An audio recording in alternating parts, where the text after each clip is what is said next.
Hello, everyone, and welcome to Visions of War. It's me, Viscera. We're going to be going over some teams for the day. These are going to be your best war defenses. If either you do not have Odin, Mephisto, so on and so forth, even Sus APOC, or if you would rather use them on offense. This is a way to get a good, solid defense out of teams that without using those meta characters, so you can use them on offense, or if you don't have them at all. This is for newer players, beginning players, up to mid-game players, or even later on, if you just want to have a strong offense and not worry about defensive stuff. So you're going to see coins pop in and out. That's because I am live on Twitch as well as being live on YouTube, and people that are in chat or whatnot are chatting away while we're doing this. So you'll see the coins pop up every once in a while. It's just what happens in the channel. So anyways, without further ado, let's get on into what we're talking about today. So if you know how war is set up, it's 10 teams. So these are going to be 10 teams that I have amongst 4 accounts. So you're going to see different sizes that I go in to talk about the team individually compared to what it is, when you actually have it seen on the screen as far as the defense. Okay. So just to get that disclaimer out of the way right off the bat. So first, we're going to go into room 1, which I have here, which is an X-Men team. So the X-Men team that I have right now, and the reason why it's positioned the way it is I have Rogue, of course, which is a taunter, with Cable for speed up, with Cyclops for removal of any revival that the team would have on the other side, plus big damage. Forge for just because he flips buffs and stuff and heals and does all the stuff that he does for the team. And then Jean Grey because she is a needed character for raids and spotlight raids. Cyclops is kind of the one you can replace out here for other people. And if you want to replace him out with somebody else, you can use any really team from X-Men, because that is the current bonuses right now for Tea Party are 5 X-Men all together. It has to be the full X-Men team to get the complete bonus for the room. So the top ones I have here are favorited. I like to use Storm Beast, Nightcrawler, Gambit on offense to couple with my Odin. But if you don't use those on offense, you can plug those in here as well. There's a really good defense as well having them. You can have those 3 that you see there with Storm Beast, Nightcrawler with Gambit, and adding somebody like Polaris to it if she's built up all the way, or a Sunspot to give some charges, or Magic to give extra charges for Storm. But otherwise, the team that we have up there now for the beginner one, you need Rogue anyways for your Apocalypse missions. So leveling her up to 17 is where you pretty much want to stick her. And as you can see, she's level 90 exactly there, because that's what I need for APOC, not any higher. So anyways, I got that with the Cyclops. You see Jean Grey, you see Forge, and then it's either Sunspot, Cable, or Polaris based on who you have. My highest right there is Sunspot, because I need him for raids, for Orcus raids. So that's who I have next. So it's a good player to plug into that team. That's a hard thing to say, to plug into that team to get that. So next, as you saw on that list, we had Hero Asgard. So this is Dorm Asgard is what we call it. Dorm gives an extra revive. So when they die, they come back. They trigger the Valkyrie passive. And you do need the Valkyrie passive for this team to be any good. So what it does is it clears all the debuffs on everybody on the field. And it gives them Safeguard. And it gives them a bunch of other buffs as well. And so with Dorm, you're able to do that twice even with Valkyrie. So she can die and come back, and she's still on the battlefield, and you get to do it again. Of course, there are some anti-revivers you can use to battle against this, but it's going to force those kinds of teams on this, or else it's going to be a nightmare for them to finish. Or things that like put trauma and then you wait until, a certain time to kill them off. Like there's ways to do that as well. But for that team, like I'd said, you're going to need the passive in Valkyrie, which is huge. So with that, you're seeing Valkyrie here. This is the ability that does that. This is what I mean by passive. So it's the level 5 on her is what you're going to have to do. For those that might not know what passives are. So this is what it does. And it's on this defense here. When this character or hero Asgardian ally dies, always perform listed actions. Lower the assist chance for all enemies. cosmic blah blah blah, on spawn, offense down for. So what the actions are is you're doing all these things at the top. Yes, it's a wall of text. Go look at it in game, you'll see it. It's a wall of text. Okay, so you're going to want to do this team one of two ways. You're going to want to do, and yes, this has Odin, but this is a defense team. I'm not using Odin with, like I said, this is what it's for. Either you could do your 4 strongest hero Asgard, which are Valkyrie, Mighty Thor, Beta Ray Bill, Val. You could use Thor Infinity War if you're not using Nowhere on offense. Also, a hero is going to be Thor, Heimdall, and Sif. So you can use any of those with Valkyrie that is your highest tune. Just go with the ones that you're going to be using for the longest. And that's why I decided to do Val. I used Beta Ray Bill. You can see is where they are. And I stopped using them in raids, so I stopped building them. But Valkyrie's still there. And then I like to put Sif. So what Sif's going to do is if she's super low and she dies really early, she's going to trigger that Valkyrie passive right off the bat, making it so they clear buffs and they get safeguard, hopefully before the offensive team is ready to have that happen. And then it really makes that a difficult battle for them to fight. And then we all know what Dorm does. Dorm has his passive, which, allows everybody to have a revive once. So they get to die and they come back as long as he has full health at the beginning of the match. So a lot of times what you'll see in the lower alliances is they'll go in, they'll hit Dorm to be able to get it so he lost some health, and then they'll back out or, let it time out or lose out or whatever, and then come back in. Now they don't have revives, try to beat the team. But even with that, having Valkyrie, having the die and respawn, it doesn't matter the health at the beginning of the match. So the die respawn thing still triggers the safeguard and all the abilities that you're going to see in that passive, which makes it a good team to use on defense.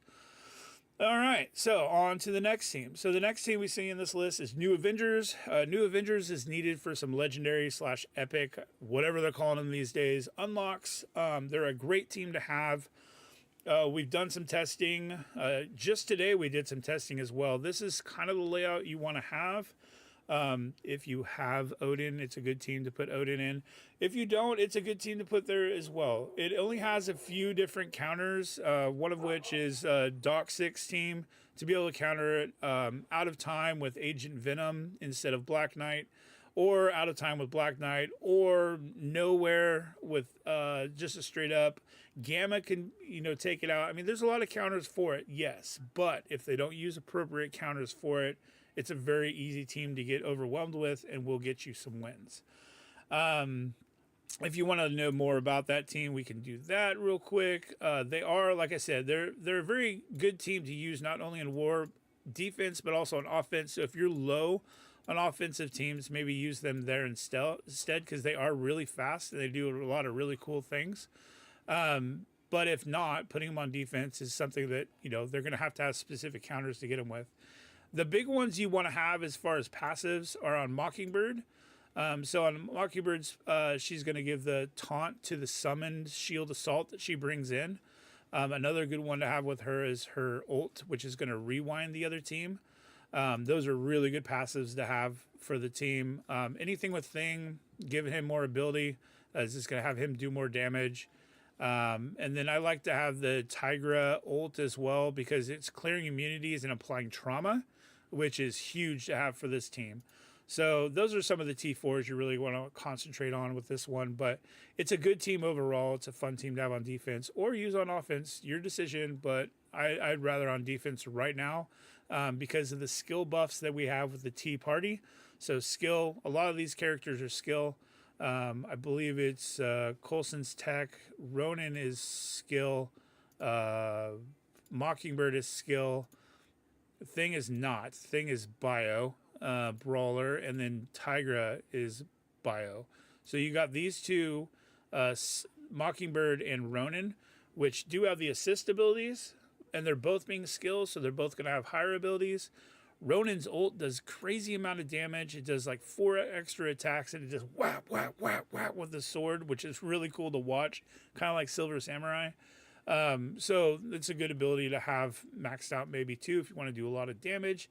And if he goes after Coulson's going to put taunt on the highest damage person on the other team, and then Ronan's going to target that person and just whack him down.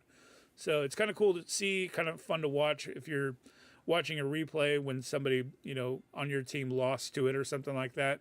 It's kind of cool. So it's a possibility. So anyways, other defenses we're going into as far as this, that's 3 so far. So the next one is going to be Illuminati.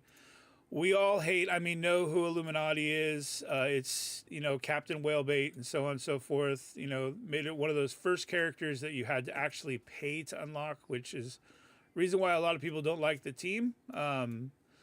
But as far as defense, right now we're getting bonuses with Illuminati being on defense. So there are 6 tunes you can use for that team, and you got to pick 5. And as you can see on that one, I decided to leave out Iron Man. So Iron Man does help in the Shadow King unlock because he extends the debuffs that you put on the other team, as well as like doing some other stuff, and it's unavoidable. But as far as like war defense, he's really kind of not somebody to put in the mix. Mr. Fantastic with his big ult, clearing buffs on passive abilities, has a stun. Better to have Black Bolt just burping people out. He has an unavoidable attack with his special as well as Iron Man does. It's a single one, not an AoE, but it's still. And now his AoE is actually unavoidable too, I believe. I think they changed that in the last thing. Yes, attack is unavoidable. So as long as he has 2 or more Illuminati allies, which you're going to have in that because it's a full team. So it's unavoidable as well, which it should be because it's Black Bolt, right? You can't get away from him making a sound. So it's kind of cool. And then, of course, the big 3. You're going to have them. That's like kind of the point of the team, is having Captain Britain, Black Panther, and Hank Pym. If you happen to not have Captain Britain yet and you're waiting for that, the other 5 work fine. Level Hank Pym and Black Panther Shuri up as much as you can, or as much as you want to, or as much as you should, which is not this level. This is way too high, but I did it anyways because, for the group. But I think like gear 18 is a little high, maybe 17, 16 even for these guys. Whatever you need to get Shadow King unlocked basically is where you're going to want to be, and then kind of freeze at that point. But the more you have Hank Pym leveled up, the better off the team is going to be overall. He is the healer. He's the one that assists everybody, when there's blocks and stuff, healing up. He does a lot of cool abilities. He has a call and assist on his basic attack, so that's great too.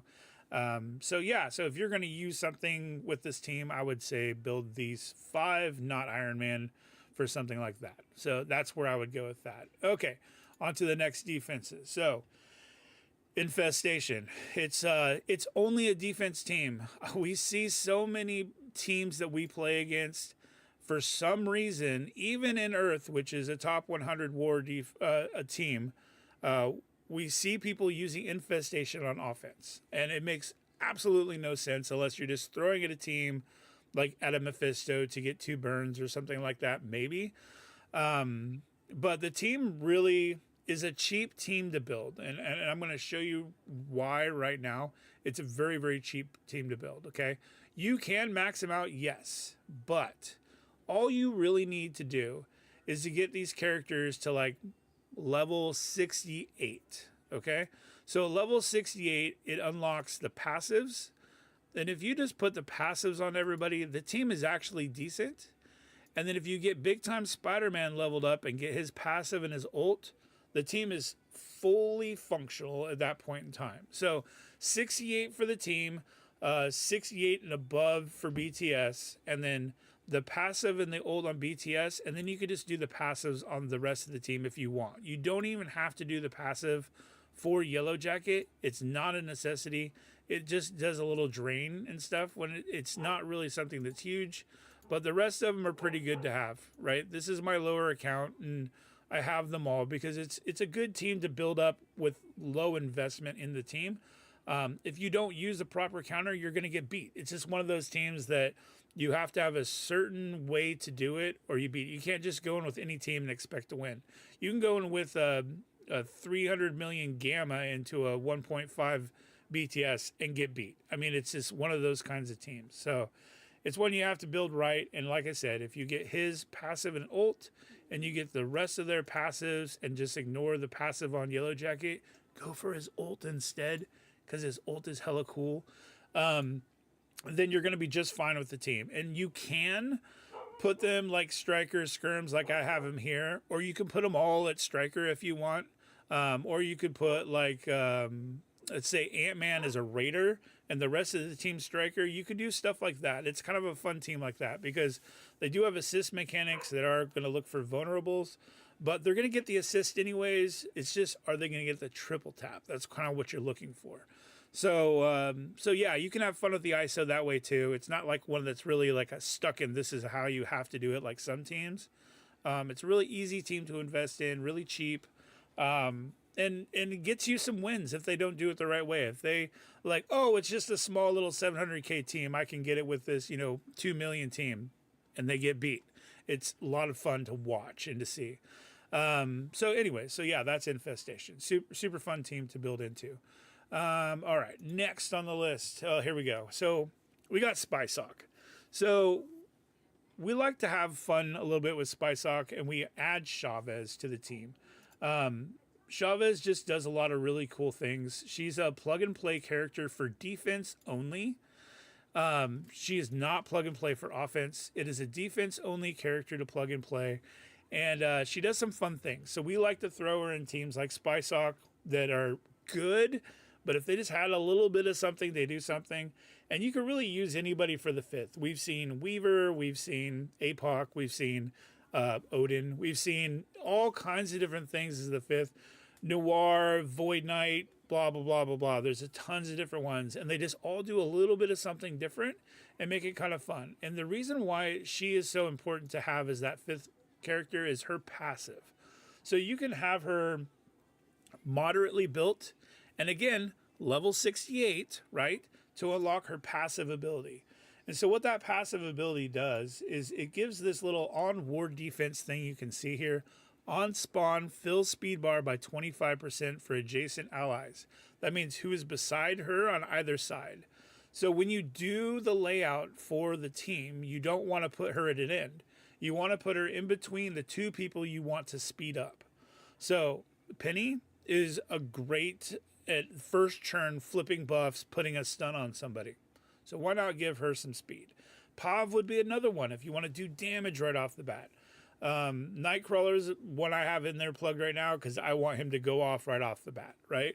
So you could do whatever your team is and maybe switch it up. If you have the whole alliance does the same kind of team, maybe put Chavez in between different players and different teams so that way the team plays a little differently and maybe the same counter doesn't work all at the same time, right?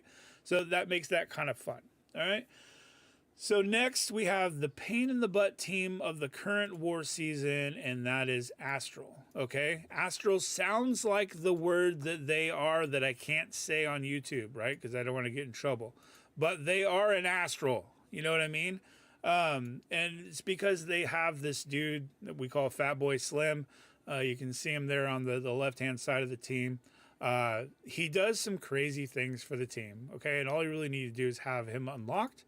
But the things that he does, and I don't have the empowered ability in a lot of these. I'm going to buy this right now because I noticed in war, apply blind to the primary target. Cool one to have. We're getting that, right? So this one right here gives speed on every turn. And and the thing is, you can't tell going into war whether or not the opponent has these abilities, right? There's no icon that says, oh, they have the passive T5'd. There's nothing that says that. No empowers. So you don't know. But this changes the team so much. So you get speed on every turn, 5% speed on every turn up to a maximum of 25%, however many allies that you have. The ult, it takes away the debuffs that your team has. It prolongs the duration of negative effects for all. It heals. It does so many things. This does an ability block, a stun. It spreads things. It spreads ability block. It spreads bleeds. All that stuff that they put on. They put a lot of debuffs. They flip debuffs with Strange. Just a crazy good team if you don't have the right counter. And this is not the video for counters on this team because I don't want to give it all away. You know what I mean? We have one that works really well, but I'm not going to share that info. You're going to have to be part of the family if you want to know stuff like that. But this team is really great. It really does what it's supposed to do, both in Battle World, which is an important team for that, so build it for that, but also on War Defense and also on War Offense. If you have the ult T Ford, I don't even think you need a T5. Nope, just T Ford. The ult and the passive T Ford, then you can like punch up on alpha flights like crazy big. You can beat Mephisto Annihilators, just the 5 versus them. There's all kinds of things you can do with this team, and they're a solid team. They're a really solid team. A lot of fun to play with. Thick. They take beatings. They heal up. Like even against mercs and stuff, they do a lot of crazy things, and you can see sometimes they try to punch up with mercs and they just get obliterated. Other times they squeak by with like maybe just OML sitting there. So it's a tough team to beat. It's a good team for you to have on defense or offense. But if you have enough stuff on offense, enough weapons on offense, using them on defense is a good call. It's just one of those teams to be used either way. It's kind of like New Avengers, but way higher class, I think, than New Avengers is. All right, so next we've got Annihilators. So I'm using Thumbnos somewhere else. Yes, I call him Thumbnos. We also call him Thanos in the game. So I'm using him somewhere else. So there's not really anybody that completely fits into that next spot. So you can pretty much put whatever you want. I have Weaver in this case. It's just a fun little thing to get people to go, huh? And to kind of maybe use something that's a bad counter. There are some counters for it, sure. But again, it's just to make them kind of like, what do I need? And maybe use something they should be using somewhere else. But Gladiator with his pre-taunting tank is a great thing. Yes, you probably all are saying I can just use Ares to take. Cool. All right, use Ares on that because, there's other teams you're going to want Ares for, and this is probably not one of them. So it just makes people like overestimate and kind of do things, go into stuff. It's just a think a little bit kind of team. And it's fun to have. You should be building Annihilators anyways for Arena. If you're a lower bracket, mid-game, Arena, Annihilators are great for Arena. So why not build them for a mode where you're just going to stick them and let them do their thing, right? So the next team on the list, we don't need to go into their abilities. Everybody knows who they are for Arena. Next team on the list is Orcus. You got to build them for raids. They're an amazing raid team. They do have a specific counter to them, yes, but build them anyways because they're awesome to have. If you want to sub somebody out, if you want to use LDS on defense, go for it. On offense with Weapon X, go for it. If you want to put it on defense, go for it. You can sub that spot with Doom or something like that and have some fun with it. But they do get you wins. We have wins with them. Even in the highest bracket, we have wins probably 2 times a war, maybe 3 a war for for amongst our teams. With just a basic Orcus, we get 2 to 3 wins a war. That's pretty impressive, right? And then the last team that you see there's where my Thumbnos, my Thanos in-game went, and that's with Alpha Flight. I just like it. Again, it's one of those teams that make people think a little bit. Thanos does some cool things like removing debuffs from the whole team, which is kind of the point of going into Alpha Flight with out of time. So it counters that, and then he does big damage back. And if you have him next to Sassy, he's going to do that big damage quick. If you move him away from Sassy, he's going to do that damage later. So it just kind of like depends on where he is and what you want to do that kind of stuff. Now, there are other plug and play characters you can do into Annihilators and you can do into Alpha Flight as well. We have Quicksilver, we have Doom, we have Ares that are also good plug and plays. You can put in either of those 2 teams. You could also do an Orcus, I suppose, instead of LDS. So you could also do the Chavez that I said before, which is a possibility, and somebody just said in the chat. So Chavez is another possibility of maybe speeding things up to get past maybe a counter that is normally used. That 25% speed bar from Chavez is crazy. So anyways, so these are teams that we're kind of like looking into. We have some other amongst our family of alliances that we have specialties that we kind of keep privy to ourselves. But as far as like a general for our lower, our no more beginner alliances and stuff, these are kind of the foundations of building on defenses, and then kind of experiment later on and try to figure out something that's comfortable for you so that you have good, effective offensive teams to be able to use. And now with them making more and more offensive teams or just war in general teams that do a really good job on offense, it's kind of good to have a solid base of defensive teams. I mean, we also have heroes for hire that are good on defense. I didn't even put them up. There's other X-Men teams you can, like I said, you can mold together to put into each other. So I mean, there's other stuff too. Out of the game now are things like Young Avengers and Hive Mind and stuff like that. Not really a point in putting them on defense. There's a million counters to them. But some of these have very specific counters, or they're tweaked enough that they're going to make people overthink, or you have to build the characters anyways for raids or other modes, so might as well put them on D. So anyways, these are my thoughts. Again, it's not a have to, it's just what we're going for, and that's really what this game is for experimenting amongst yourself. So if you have something you think might work a little bit better, message me, let me know, hit me up on Discord, whatever. But these are, like I said, these are ones that are fun teams to build, that do a specific thing, that help you on offense to have specific teams to be able to beat other counters that we're seeing on war defense. So thank you so much for watching and listening. I appreciate it. And I'm Viz, and you can hit me up anytime. Please like and